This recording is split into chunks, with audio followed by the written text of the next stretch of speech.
நான் இன்றைக்கி செய்ய போகிறது கார்த்திகை ஸ்பெஷல், அதாவது அவல் பொரி நான் செய்ய போகிறேன். இது வந்து அவல் பொரி தனியாகவே கிடைக்கும் நம்மளுக்கு.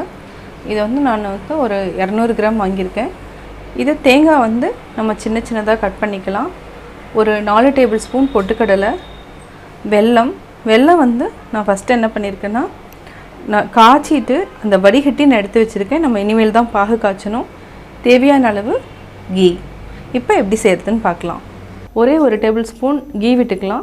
தேங்காய் வந்து நம்ம குட்டி குட்டியாக கட் பண்ணி வச்சுருக்குறோம். அதையும் போட்டுட்டு கொஞ்சம் நல்லா ட்ரை ரோஸ்ட் பண்ணிவிட்டு 2 ஏலக்காய், ஒரே ஒரு பெஞ்ச் வந்து நம்ம சுக்கு பொடியை ஆட் பண்ணிவிட்டு அதுக்கப்புறம் பொட்டுக்கடலை ஆட் பண்ணிக்கலாம். இதை வந்து ஒரு தனியாக ஒரு கண்டெய்னரில் எடுத்து வச்சுக்கலாம். அடுத்து நம்ம ஆல்ரெடி வந்து வடித்து வச்சுருக்கிற வெள்ளைப்பாகு இதையும் வந்து ஊற்றிக்கலாம். இப்போ நம்ம பாகு காய்ச்சிக்கலாம். கம்பி பதம் வர வரைக்கும் நம்ம வந்து நல்லா மிக்ஸ் பண்ணணும். இதை நல்லா ஒரு 5 நிமிஷம் நல்லா கம்பி பதம் வர வரைக்கும் நம்ம காய்ச்சிட்டே இருக்கலாம்.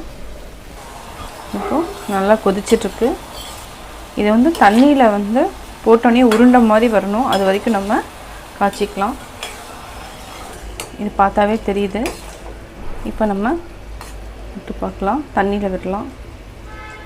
விட்டால் நல்லா உருண்டை மாதிரி நம்ம எடுக்கலாம். இது கரெக்டான பதம் வந்துருச்சுன்னு அர்த்தம்.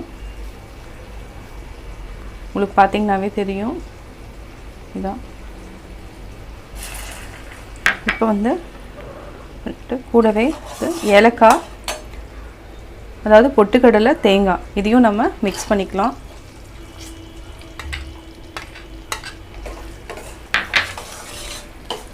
மிக்ஸ் பண்ணிவிட்டு இப்போ நம்ம பொரியும் வந்து இது கூட ஆட் பண்ணிக்கலாம். இப்போ கேஸ் ஆஃப் பண்ணிவிட்டு நல்லா மிக்ஸ் பண்ணி விடுங்க.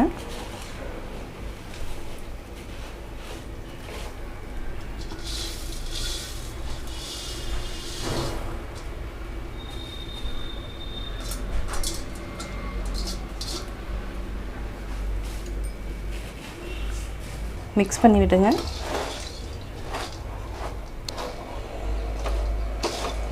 இப்போ ரெடி ஆயிடுச்சு. நான் கார்த்திகை அவல் பொரி எப்படி செஞ்சேங்கிறத பார்த்தீங்க. கட்டாயம் உங்களுக்கு பிடிச்சிருக்கும். நீங்களும் வீட்டில் ட்ரை பண்ணி பார்த்துட்டு உங்களுடைய கமெண்ட்ஸ் எனக்கு சொல்லுங்கள். பிடிச்சிருந்தா லைக் பண்ணுங்கள். மறக்காமல் எங்கள் சேனலை சப்ஸ்கிரைப் பண்ணுங்கள்.